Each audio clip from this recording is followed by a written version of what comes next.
Madame, Monsieur, bonsoir et merci d'être au rendez-vous de votre émission Sur la brèche. L'invité de ce dimanche a été enseignant de philosophie, militant syndical, activiste des droits humains au sein du MBDHP, le mouvement burkinabé des droits de l'homme et des peuples, journaliste. Germain Bitou Nama est le directeur fondateur du bimensuel L'événement. Il a co-dirigé l'Indépendant, l'hebdomadaire fondé par Norbert Zongo. Monsieur Nama, bonsoir. Bonsoir, Jérémy. Et merci d'avoir accepté notre invitation. Vous avez fait des études de philosophie, une discipline que vous avez d'ailleurs enseignée pendant une décennie avant d'investir le monde des médias comme journaliste et aujourd'hui promoteur de radio et fondateur d'un journal. Qu'est-ce que vous êtes venu chercher dans le journalisme et qu'est-ce que vous y avez trouvé?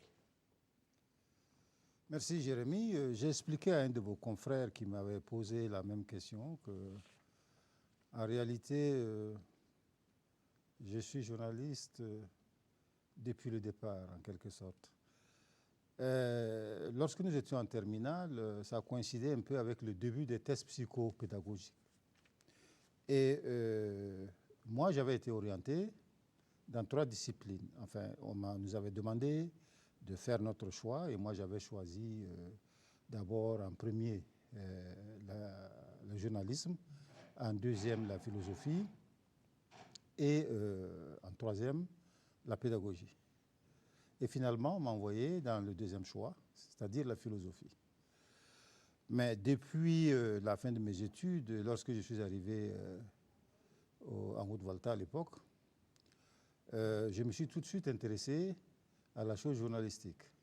C'est ainsi que j'ai collaboré avec votre confrère Sidoya à l'époque, dirigé par Luc Kiaou à l'époque, et par la suite La Clé et l'Indépendant. Donc, concomitamment avec les charges d'enseignant. Et donc, vous comprendrez que c'est depuis le départ, je n'ai jamais abandonné. Disons, j'ai toujours été aimé faire le journalisme.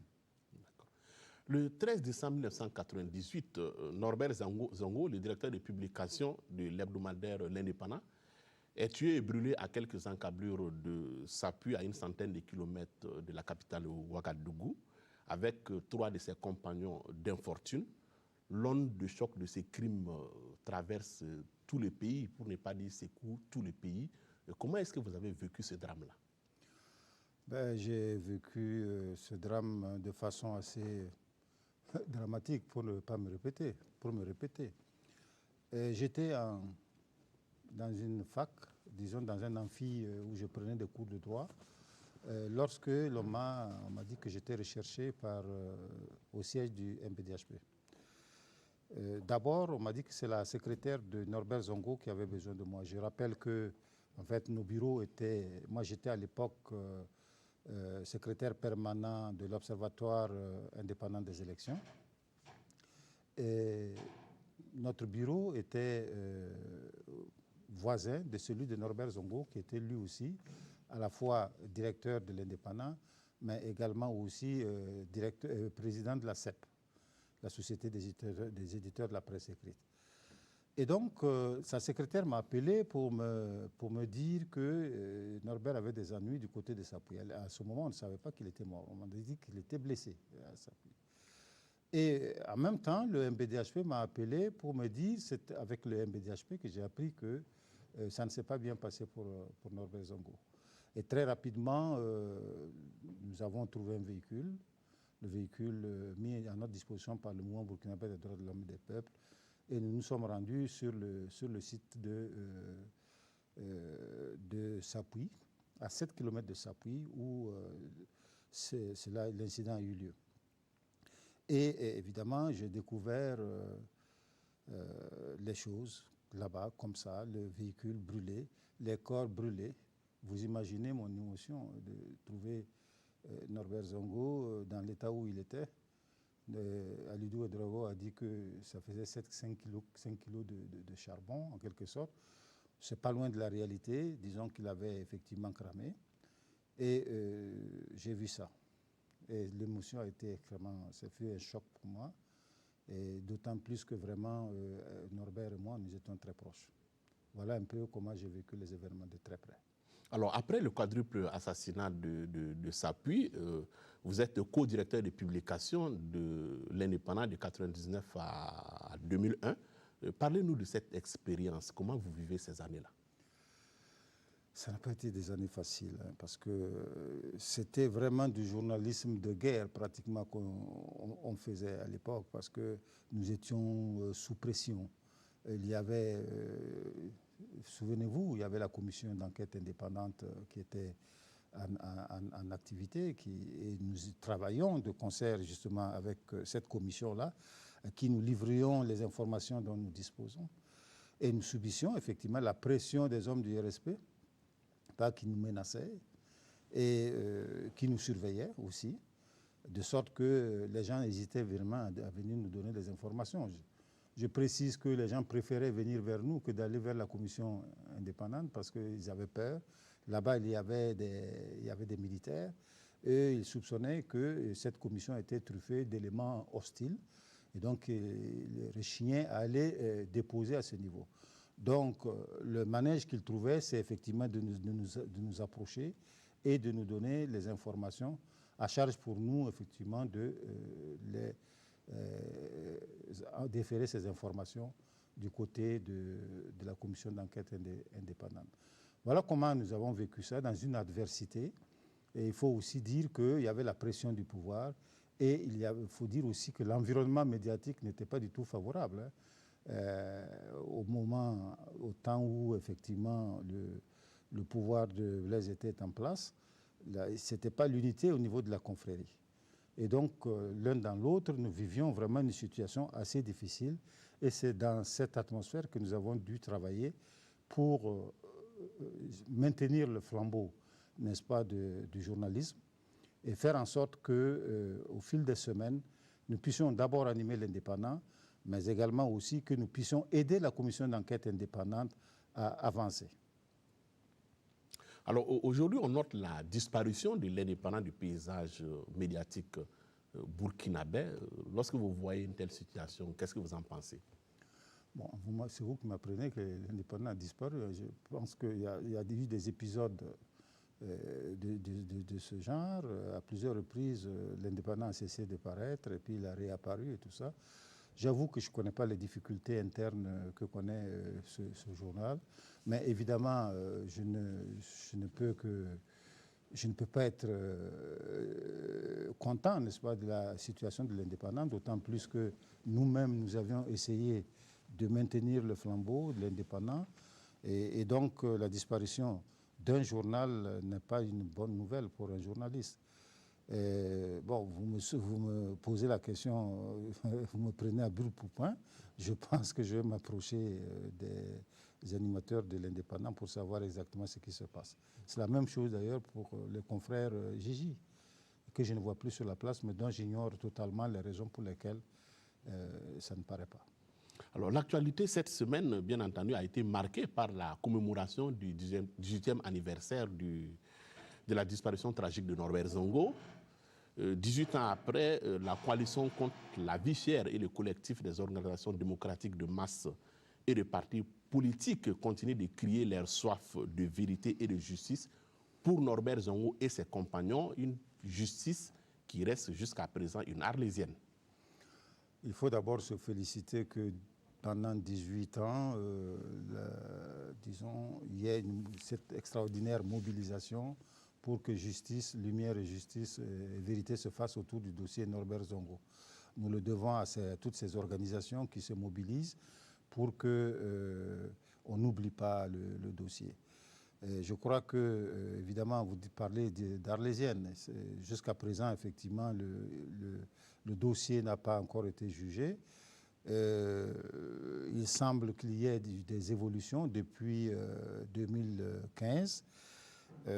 J'ai écouté comme vous la sortie du procureur Poda qui a annoncé la mise sous scellé du véhicule qui a servi à commettre le quadruple assassinat. et également aussi des nombreuses auditions qui ont été faites par le juge d'instruction. Et donc, nous suivons. Bon, je suis assez bien placé pour savoir que le dossier n'est pas facile, surtout 18 ans après. Il y a des choses qu'on a dû oublier. Il y a des témoins qui ont disparu. Il y a 3 témoins importants qui ont disparu, n'est-ce pas? Marcel Kafando, Kwama Edmond et puis Ouseni Iyaro. Il reste 3 autres suspects donc, qui sont actuellement déférés. Bon, je pense que, comme l'a dit le procureur, la vérité, disons que de bonnes nouvelles viendront bientôt sur l'enrôlement du dossier. Autre temps, autres mœurs, à l'appel de plusieurs organisations professionnelles de journalistes et des médias ainsi que d'OST, 13 minutes de silence ont été observées sur les radios et les chaînes de télévision à travers le pays. Un mémorandum a été remis à la justice, mémorandum reçu par le procureur du Faso, Maïza Sérémé, à la suite donc d'un sitting qui a été organisé devant donc, le palais de justice. Vous étiez partie prenante de cette initiative-là. Est-ce que vous pensez qu'elle a, disons, que c'est une initiative qui va faire bouger les lignes? En tous les cas, j'étais personnellement ému ce jour-là parce que ça a été vraiment une manifestation originale et puis avec beaucoup d'émotions. J'y étais personnellement présent ce jour-là. Et je dois dire que c'est une première au niveau de la confrérie parce que jusque-là, nous étions plus ou moins invisibles dans les manifestations qui étaient portées par le mouvement Trop c'est trop, auquel nous étions associés, mais il n'y avait pas justement une personnalité propre, distincte de la confrérie. Je crois qu'avec cette manifestation du 13, la confrérie a fait en tout cas une apparition remarquée et a montré qu'elle est désormais décidée à prendre à bras le corps cette question-là. Et je crois qu'il est temps, il était temps, parce que évidemment, il faut aussi que nous nous assumions, parce que c'est avant tout notre confrère qui est concerné. Et nous devons en tout cas montrer une mobilisation spéciale au niveau des journalistes pour défendre la cause de Norbert Zongo. Et c'est en cela que cette manifestation a été vraiment très utile et spectaculaire de mon point de vue. Guy Zongo, le fils aîné de Norbert Zongo, s'est dit quelque peu déçu par en tout cas de la tournure judiciaire du dossier, ou disons plutôt de l'immobilisme de la justice. C'est vraiment dommage parce que nous avons cru qu'avec le départ de Blaise Compaoré, les choses allaient aller de l'avant. Nous sommes quand même déçus de voir que le dossier est toujours au point mort et que rien n'avance. Fin de citation. Dans un communiqué rendu public, Laurent Poda, vous l'évoquiez tantôt, le procureur général s'est dit fondé à croire que le dénouement ne devrait plus se faire attendre longtemps. Qu'est-ce que vous pensez un peu de tout ça? Évidemment, nous sommes tous impatients de voir l'affaire jugée. Guy Zongo a parfaitement raison d'être impatient, d'autant plus qu'il est personnellement concerné par cette affaire. Et effectivement, l'affaire a trop duré et on a l'impression que la justice ne bouge pas. Effectivement, elle ne bougeait pas pendant au moins 17 ans. 16 à 17 ans, la justice n'a pas bougé du tout. Il n'y a qu'à partir de 2015, notamment vers la fin 2015, que les dossiers ont commencé à bouger, que vous savez que le dossier était clos. Ils avaient clôturé comment on dit ça, la formule juridique. Un non-lieu. Ils avaient prononcé un non-lieu par rapport au dossier. Ça veut dire qu'il était classé, en quelque sorte, qu'il fallait de nouveaux éléments pour qu'on le ressorte. Mais il a été ressorti par la transition. Et depuis lors, ces actes dont nous venons de parler tantôt ont été posés. Et je pense que c'est important aussi à prendre. C'est bon à prendre. Le véhicule a été enfin trouvé. Et puis bon, des gens effectivement ont accepté de parler, semble-t-il, ont accepté de parler. Et les auditions, semble-t-il, se poursuivent également aussi. Je crois que ce sont des choses qu'il faut enregistrer, qui vont dans le bon sens. Et il faut tout simplement espérer que la justice, que les juges mettent un pied sur l'accélérateur afin que nous puissions voir le bout du tunnel. Mais il faut aussi la pression du genre de ce que Guy Zongo a fait pour que les gens travaillent, pour qu'ils sentent vraiment l'impatience des populations afin que, ils se mettent dans le travail pour que nous puissions aller de l'avant. Dans ce dossier, Norbert Zongo, 3 militaires de l'ex-RSP ont été placés sous mandat de dépôt et déférés à la maison d'arrêt de correction de Ouagadougou. On en a parlé tout à l'heure. Les mêmes identifiés comme suspects sérieux par la commission d'enquête indépendante de 1999. Sur la toile, les internautes ne cachent pas leur crainte de voir les commanditaires passer entre les mailles du filet. Est-ce que vous partagez leurs inquiétudes? Oui, je pense qu'ils ont raison effectivement de craindre cela, d'autant plus que, évidemment, les exécutants ne sont pas forcément les acteurs directs à qui les instructions ont été données.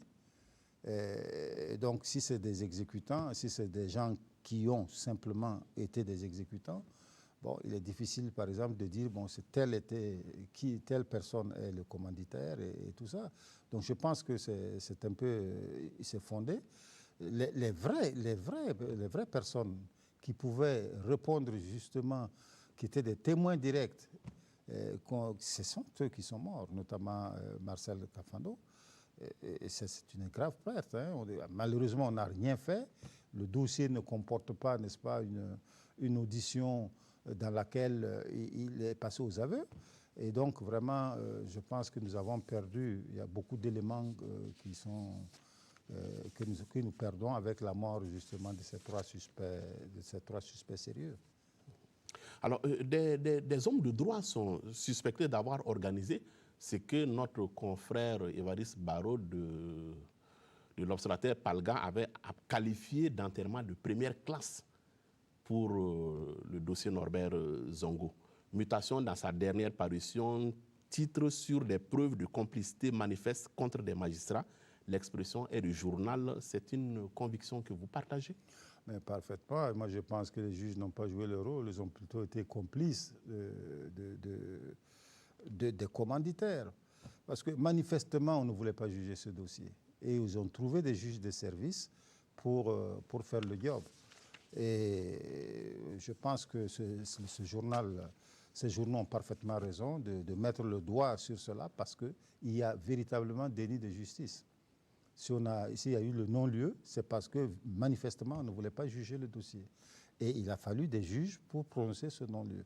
Il y avait manifestement des éléments pour aller de l'avant, mais ces juges-là, ou bien c'est par complaisance, ou c'est par peur, en tous les cas, ils n'ont pas fait leur job. Et voilà, aujourd'hui, ils emportent la responsabilité devant l'histoire de n'avoir pas aidé à avancer dans ce dossier-là. Alors la justice burkinabé devrait-elle nettoyer ses écuries d'Ojas?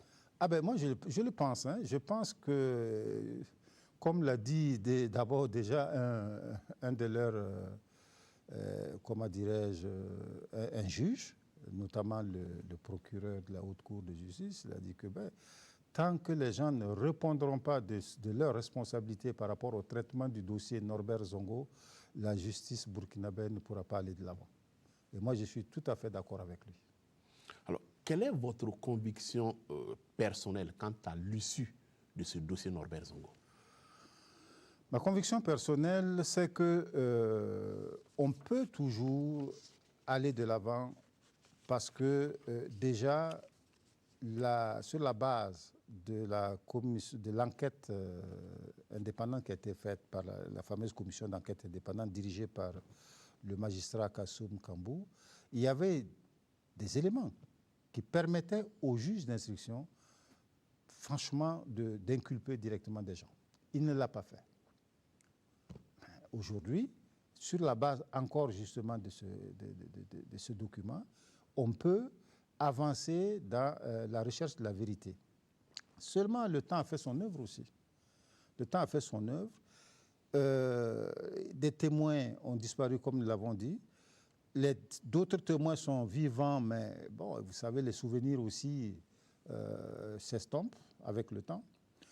Et vous savez que ce n'est pas, les jugements, les procès ne sont pas un monologue. Il y a des avocats de toutes les parties. Et c'est pour ça, je pense que les avocats de la partie adverse vont effectivement tirer parti des faiblesses du dossier. Et c'est en cela qu'effectivement, on peut dire que ça ne sera pas facile. Alors, sur le front judiciaire, l'actualité, c'est aussi le dossier Djibril Bassolé et les divergences d'interprétation du rapport d'expertise sur les écoutes supposées être celles du duo Soro-Bassolé. Les avocats de Bassolé affirment que l'expertise a révélé qu'il s'agit d'un faux. Or, le commissaire du gouvernement n'est pas de cet avis. Qu'est-ce que vous pensez de ces passes d'armes et de cette polémique entre le parquet militaire et les avocats de la défense alors que le procès même n'a pas commencé? Oui, mais les avocats sont dans leur rôle. Mais la réalité, c'est que bon, c'est le juge, c'est le commissaire du gouvernement qui a effectivement les choses, qui a la solution. C'est lui qui peut faire avancer le dossier, c'est lui qui peut maintenir le Bassolé dans les liens de la prévention et non pas les avocats. Voilà, donc je crois que la meilleure des choses à faire, c'est vraiment d'attendre que le dossier soit clôturé et qu'on nous dise ce qu'il faut faire, qu'on juge le dossier, et le plus tôt serait le mieux. Je pense aussi, pour respecter les droits de Bassolé, si le commissaire du gouvernement estime que les écoutes téléphoniques sont suffisamment sérieuses pour impliquer Bassolé, ils n'ont qu'à vite faire pour juger Bassolé, parce que quand même, c'est la question de la liberté.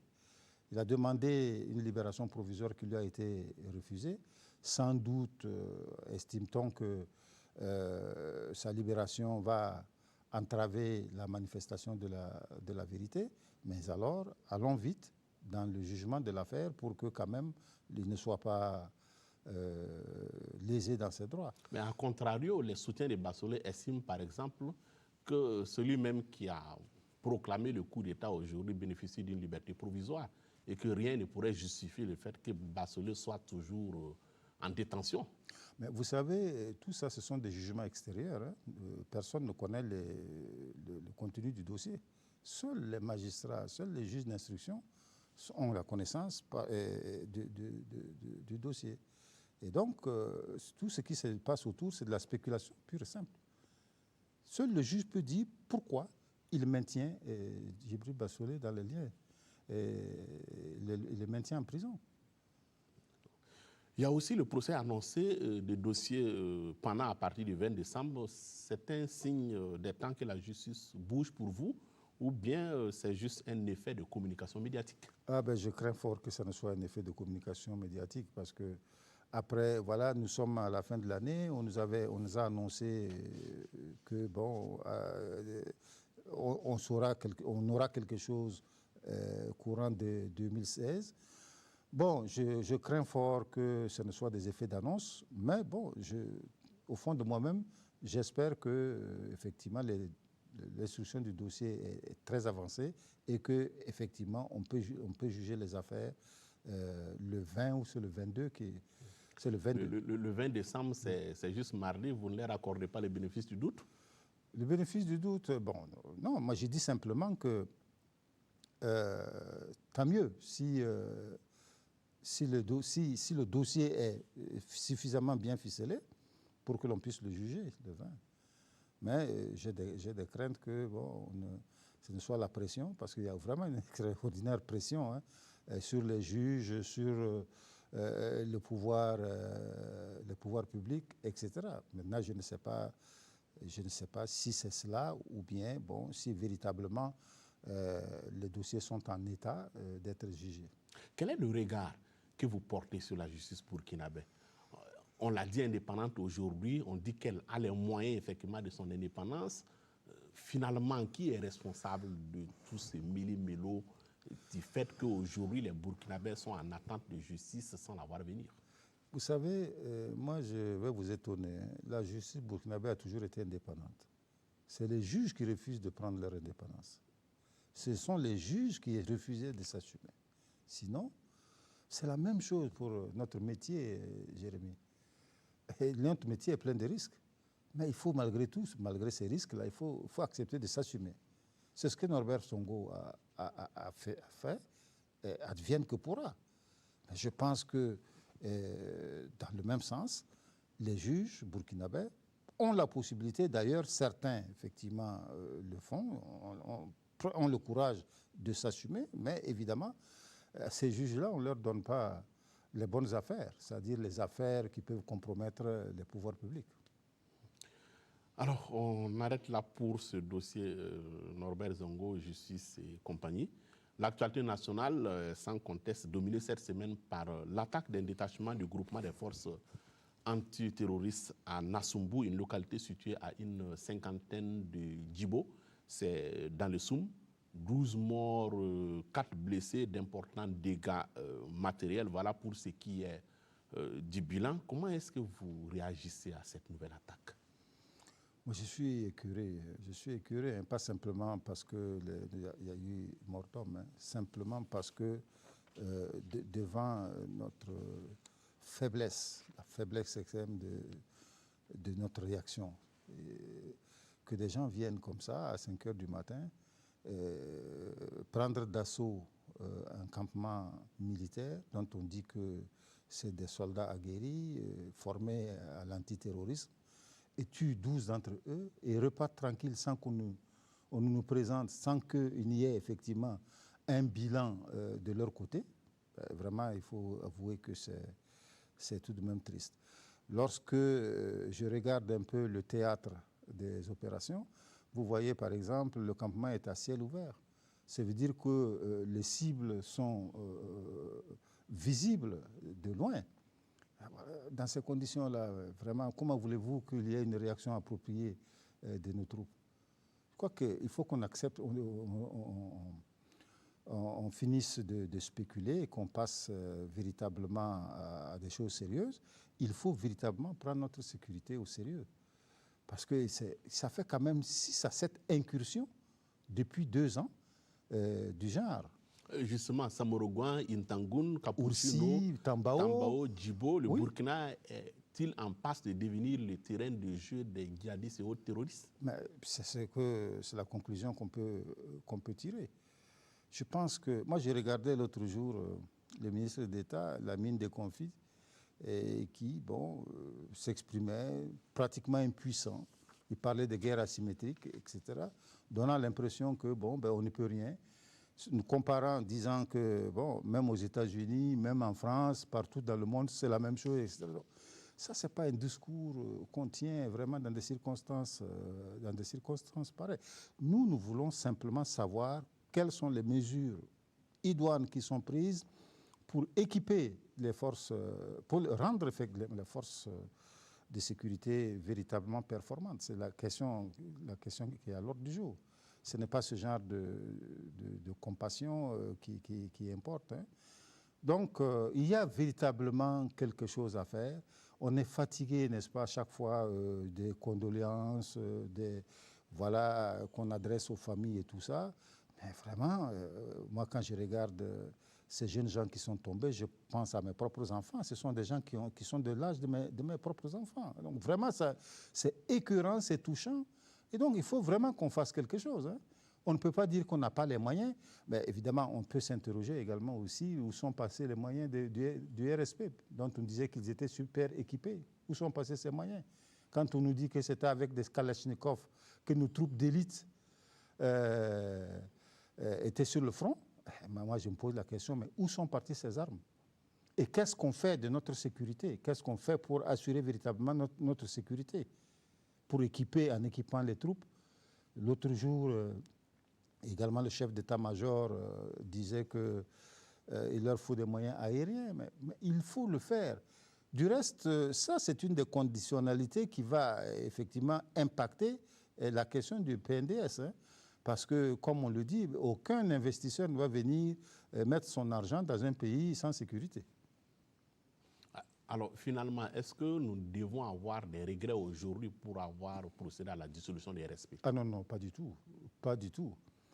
Le, le RSP était un mal absolu dont il fallait se débarrasser et je crois qu'on a bien fait de le faire. Mais en même temps aussi, je pense qu'il faut qu'on prenne nos responsabilités, n'est-ce pas, en donnant les moyens à nos forces armées.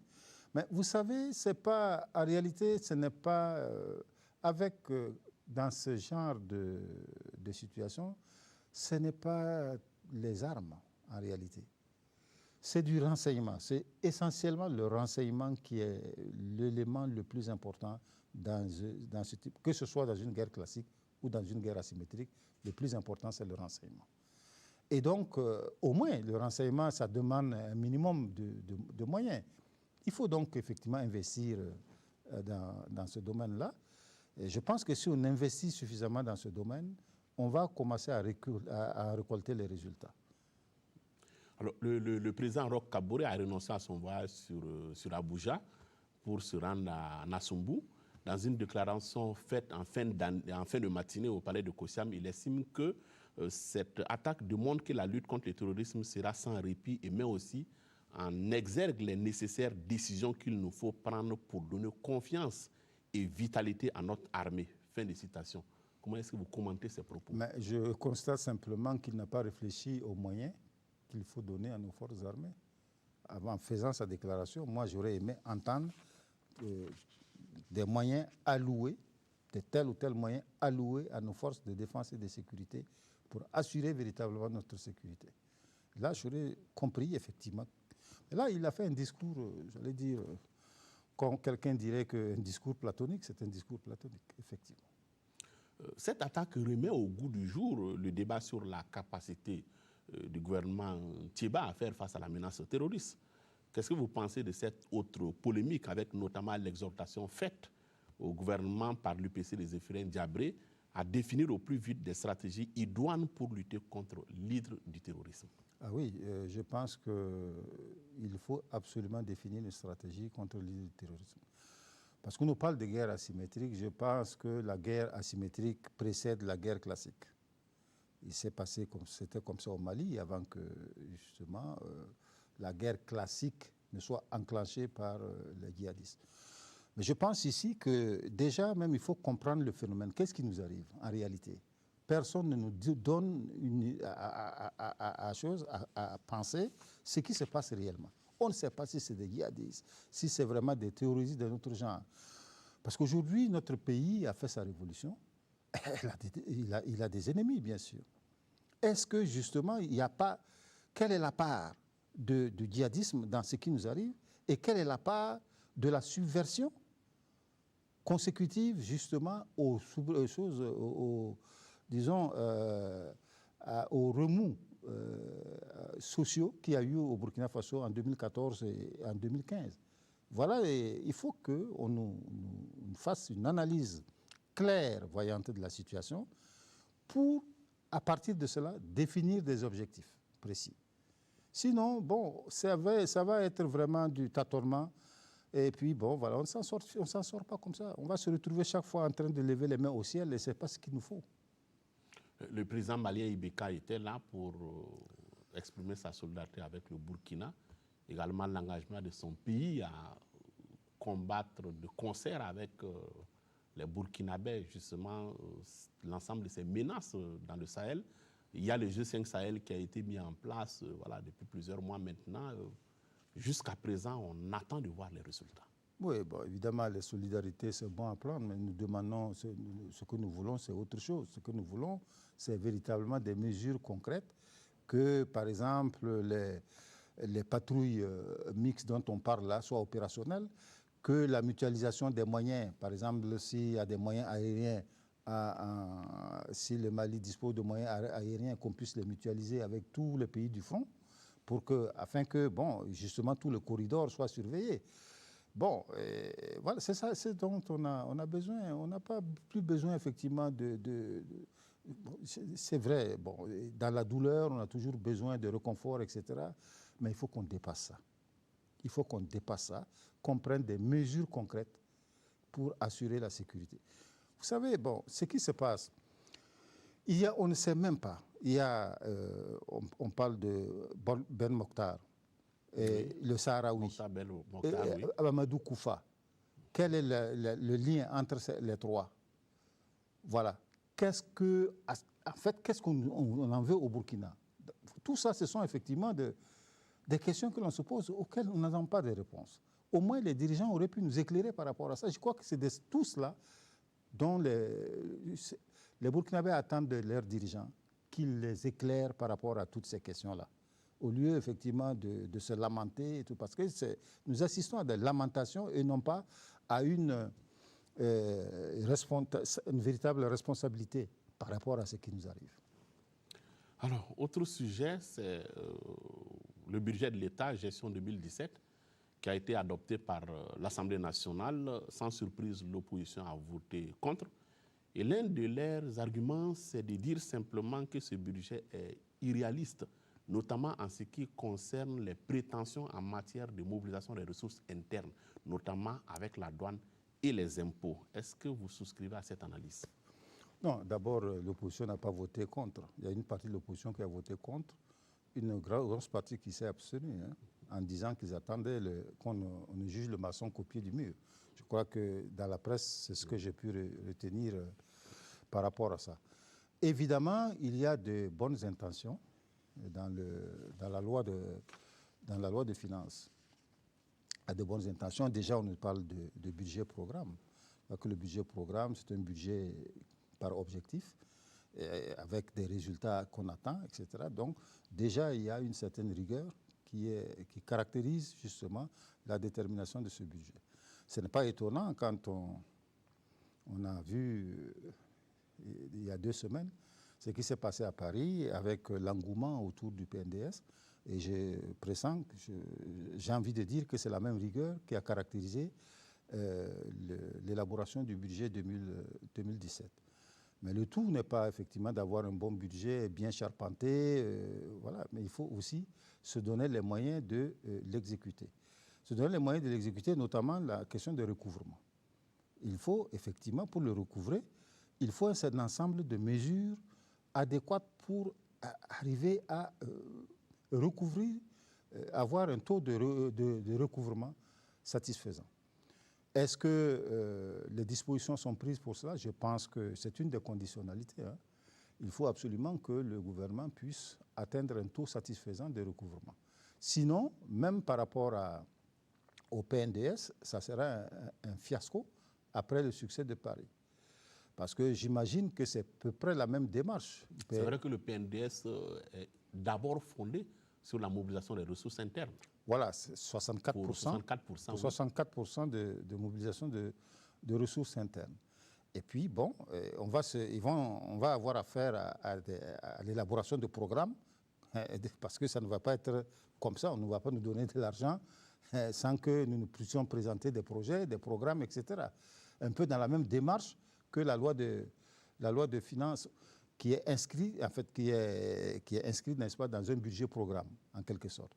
Donc, l'un dans l'autre, ça demande un effort du côté du gouvernement, un effort, effectivement, en termes de ressources humaines compétentes, n'est-ce pas, pour pouvoir faire le job, afin que non seulement les études et tout ça, les dossiers puissent être des dossiers de qualité, et également aussi, pour que les moyens qui sont mis en œuvre pour assurer un recouvrement adéquat soit requis. Il y a aussi cette annonce qui a été faite par le nouvel ambassadeur des États-Unis. Le MCC. Voilà, pour l'élection du Burkina, pour un nouveau compact du MCC, le Millennium Challenge Corporation. C'est plutôt une bonne nouvelle? Disons que le Burkina est béni, est un pays béni. Évidemment, beaucoup de gens cherchent les moyens, ne trouvent pas. Voilà qu'on nous propose des moyens de partout. Maintenant, il faut démontrer notre capacité à absorber ces moyens. Donc, autant continuer à faire preuve de sérieux dans l'étude, dans la présentation de nos dossiers, et également aussi dans la mise en œuvre ces programmes et ces plans que nous allons mettre en place pour exécuter justement l'ensemble des programmes que nous avons prévus donc pour le développement de notre pays. Si vraiment on n'arrive pas à le faire, après avoir fait les performances de Paris, ça serait vraiment dommage. Donc il faudrait que l'on continue justement dans cette dynamique-là, de montrer que, bon, ben, écoute, on est prêt. On n'est pas seulement prêt pour Paris, mais on est également prêt au Burkina pour exécuter les engagements qui ont été pris, qui ont été consignés dans le PNDS de manière générale. Étant entendu que les différents budgets 2017, 2018 jusqu'à 2020 sont partie intégrante du PNDS. Alors, au cours du premier compact, il y a plus de 240 milliards de francs CFA qui avaient été investis. Le programme était dirigé par Bissiri Sirima, député à l'Assemblée nationale, qui se retrouve aujourd'hui dans une affaire assez nébuleuse de plaques d'immatriculation. Comment est-ce que vous pouvez comprendre ça? Ah ben, ça, je ne suis pas au courant. Dans une nébuleuse affaire de plaques d'immatriculation, qu'est-ce qui s'est passé? Oui, disons que les publications récentes font état du fait qu'il aurait, en tout cas, procédé à la falsification de l'immatriculation d'un V8 appartenant initialement au programme. Ben, écoutez, c'est sans doute une affaire de justice. Laissons les choses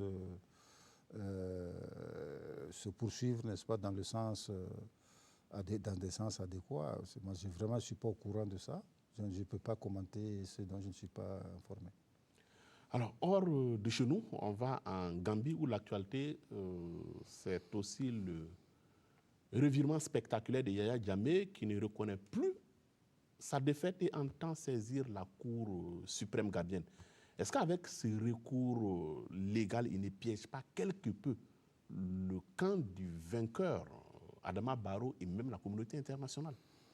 Oui, je pense qu'effectivement, c'est une entourloupe effectivement, qui est faite non seulement au peuple gambien, mais également aussi au peuple africain.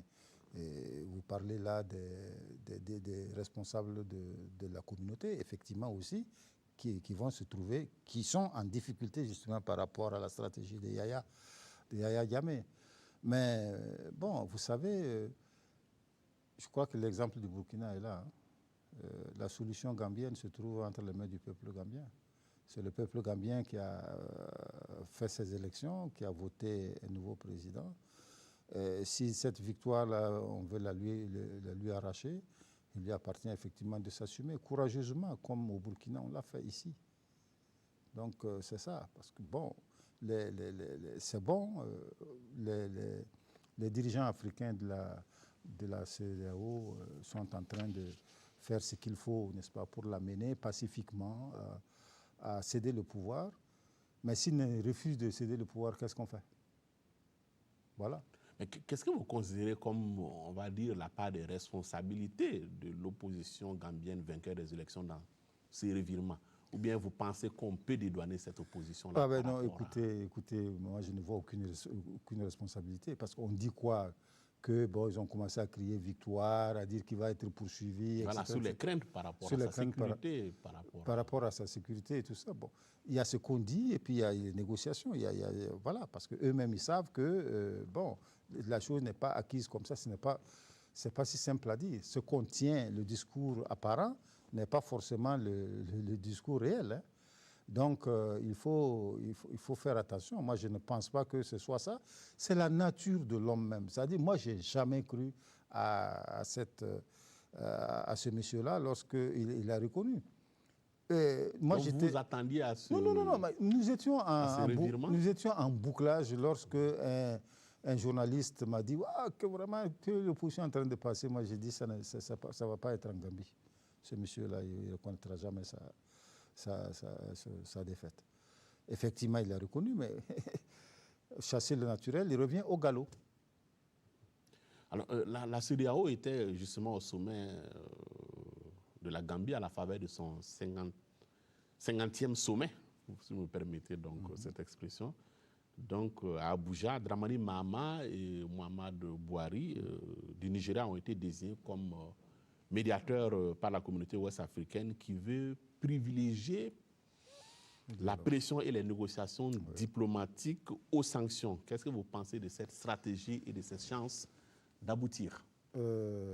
Bien, alors je vais voir ce que ça va donner. Mais j'observe également aussi avec une certaine satisfaction qu'au niveau de la Gambie, la jeunesse, effectivement, est sur les barricades, en quelque sorte. Elle refuse, elle pousse à la roue. Yaya Jammeh a quitté le pouvoir. Et je crois que c'est là où se trouve le véritable challenge. Et c'est bon, ce que les chefs d'État font. Et de toute façon, ils ne peuvent pas tout de suite imposer la force. Il faut passer par les négociations. Ça a toujours été comme ça. C'est une stratégie qui est celle de la communauté. On passe par des stratégies douces. Et maintenant, si ça ne marche pas, on verra ce que ça va donner. Mais en tout état de cause, je pense qu'il faut encourager le peuple gambien à s'assumer, à se prendre en charge. Parce qu'ils ont eu le courage de sortir massivement et de voter. Et je crois que ça aussi, c'est une première en Gambie. Un peuple qui était vraiment totalement au bord du découragement, qui était complètement découragé. Beaucoup de jeunes cadres ont fui la Gambie, se sont réfugiés au Sénégal, en Amérique, un peu partout en Europe. Les Gambiens sont nombreux dans le monde, qui ont fui le régime parce que c'était un régime assassin. Et ils ont mis le paquet justement pour convaincre les jeunes Gambiens qu'il fallait aller voter. Mais ce monsieur-là, Yaya Jammeh, qui pense qu'il ne peut jamais perdre, n'a pas été vigilant du tout. Et il a été surpris, justement. Il a été surpris. Et voilà, c'est justement parce qu'il a été surpris qu'il a été obligé lui-même d'accepter sa défaite dans un premier temps. Maintenant qu'il a repris ses esprits, il est revenu à lui-même, il refuse justement d'admettre sa défaite. Mais bon, écoute, on regarde, on observe, tout en apportant notre solidarité également aussi au peuple gambien. Alors, en RDC, c'est le consensus impossible entre l'opposition congolaise et la majorité présidentielle. Les négociations menées sous l'égide de l'Église catholique ont été suspendues et reprennent ce mercredi. Le mandat de Kabila prend fin dès lundi. Quelle analyse vous faites de cette crise politique congolaise? Évidemment, c'est un scénario connu. C'est le même scénario qu'on avait au Burkina Faso. Et Kabila ne veut pas partir. Il trouve des subterfuges, des artifices, n'est-ce pas, pour perpétuer son règne. Malheureusement, il trouve, n'est-ce pas, des gens pour l'y aider. Il y a eu un dialogue politique qui a été parrainé par le Togolais Edem Kodjo, qui a donné ce que ça a donné. Ce n'était pas un dialogue inclusif. Et ça concernait une infime partie de l'opposition. Et voilà, lequel dialogue a rejeté les élections pour 2018. Et puis... la commission électorale dit qu'elle est dans l'impossibilité d'organiser le scrutin avant cette date. Oui, mais c'est la commission électorale qui le dit, mais qui a toujours été complice du pouvoir. Mais la vraie question qui se pose, c'est la question du maintien de Kabila au pouvoir au-delà de son mandat constitutionnel. Il y a ces deux questions, son maintien et la date des élections. Et c'est ça qui fait les frictions, les points de friction entre l'opposition radicale, dite radicale, et puis la mouvance présidentielle. Alors je crois que l'épiscopat, les évêques sont rentrés dans la danse, essayent effectivement d'obtenir quelque chose. Il paraît que le dialogue va reprendre mercredi. Nous attendons de voir ce que ça va donner. Alors, il est envisagé, en tout cas, la mise en place d'un conseil national de transition qui pourrait être dirigé par l'opposant historique Étienne Tshisekedi, en offrant la possibilité pour, en tout cas, Kabila Junior de rester en poste. Vous pensez que ça pourrait être un compromis utile?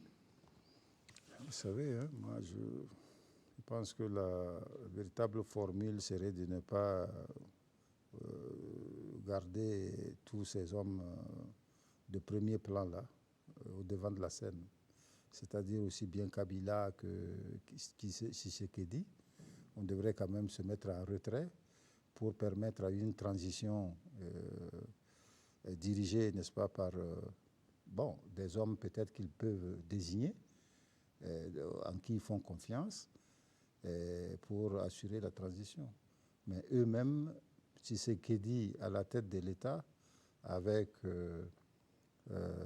Kabila qui reste, quel poste il va occuper? Il reste en fonction comme chef de l'État et puis Il reste en le gouvernement sera, le Conseil national de transition serait dirigé par Étienne Tshisekedi. Ça ne peut pas marcher, il va y avoir des clashs. La personnalité de Tshisekedi ne se prête pas à ce type d'attelage. Parce que c'est un monsieur, effectivement, qui a de la personnalité et qui ne peut pas, effectivement, ce n'est pas quelqu'un qu'on manipule. Il l'a montré depuis Mobutu.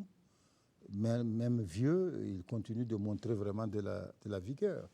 Moi, je ne pense pas que ce scénario peut marcher. Mais de toute façon, si les Congolais sont d'accord avec, écoute, on verra ce que ça va donner. De l'autre côté du fleuve, le forcing de Denis Sassou Nguesso a bien prospéré. Pas loin, au Gabon, en tout cas dans la zone de l'Afrique centrale, on a bien vu le président Bongo à la droite du président François Hollande au sommet de la francophonie. Finalement, est-ce que la communauté internationale ne donne pas quelque part par cela des gages à Kabila s'il réussit son affaire qui puisse être accepté? Mais vous pensez que si c'était à cause de la communauté internationale, la situation de, comment on appelle ça, en RD Congo, ne serait pas ce qu'elle est, en quelque sorte. Je crois que la communauté internationale voulait donner, n'est-ce pas, une force qu'elle n'a pas, en quelque sorte. Si elle apporte son appui, c'est bon, mais ce n'est pas la force décisive, en quelque sorte. Je crois que la situation au Congo a été vraiment le fait des Congolais eux-mêmes, qui se sont mobilisés des années durant, n'est-ce pas, pour effectivement dire non, justement, au pouvoir de Kabila, pour exiger qu'il parte au terme de son mandat. Et chaque jour que Dieu fait, c'est des manifestations au Congo. Il y a des organisations, effectivement, de jeunesse, effectivement, qui naissent et qui portent la lutte. C'est ça qui est à la base de la crispation et qui est à la base de la crise, en quelque sorte, au Congo, et non pas, effectivement, un quelconque, j'allais dire, appui de l'étranger. L'étranger ici, au Congo.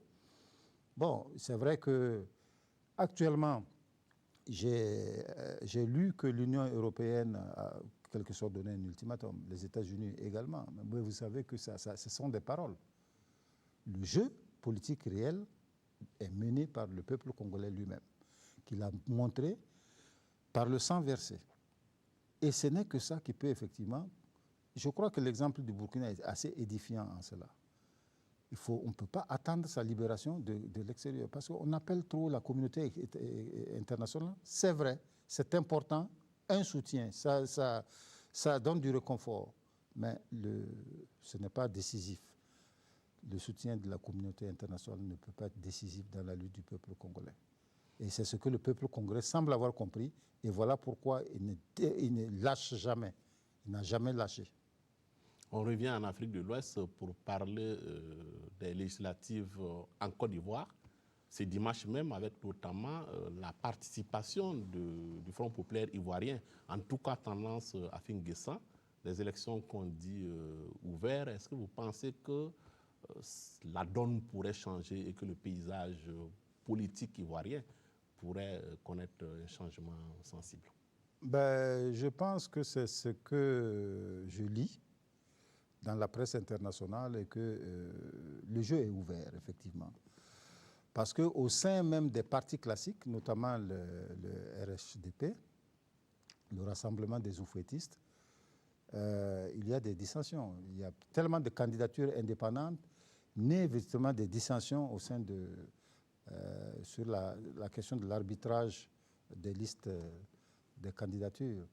Et donc, l'un dans l'autre, on verra ce que ça va donner, parce que par le passé, il faut rappeler que la Côte d'Ivoire a une histoire, c'est-à-dire l'histoire des candidatures indépendantes ne date pas d'aujourd'hui en Côte d'Ivoire.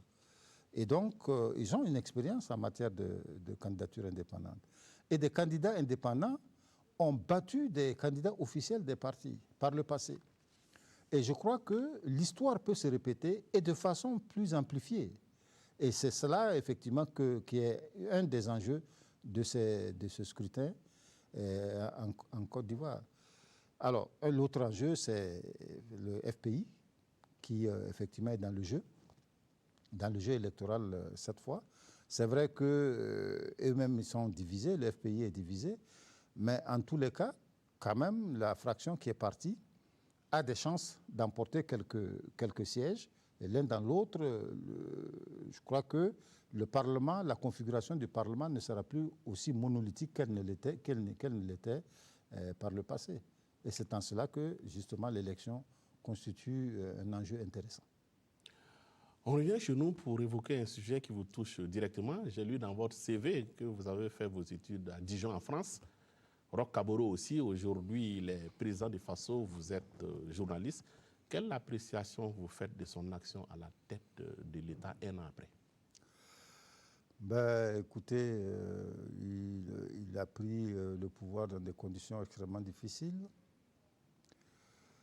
Rappelez-vous, le 15 janvier, des attentats de Ouagadougou. Rappelez-vous, le premier élément que nous avons abordé, c'est la sécurité du pays. Vous voyez, de façon itérative, le pays est attaqué, etc. Ce n'est pas facile. Et parallèlement, sur le front social, il y a vraiment beaucoup de revendications. Et donc, il est confronté à pas mal de problèmes, alors que l'économie n'est pas en mesure de pouvoir répondre de façon satisfaisante à l'ensemble des problèmes, des défis qui se posent à lui. Et donc, l'un dans l'autre, je pense que, de mon point de vue, il a quelques circonstances atténuantes. Si on juge que, par exemple, son bilan en une année de machin n'est pas ce qu'on aurait souhaité que ça soit, il faut espérer que l'année qui vient puisse être une année bien meilleure à celle qui va s'écouler bientôt. Et nous venons d'en parler. Il a déroulé justement son programme économique et social qui est en train d'engranger un certain nombre de financements. Il reste maintenant à son gouvernement à montrer sa capacité à gérer la suite.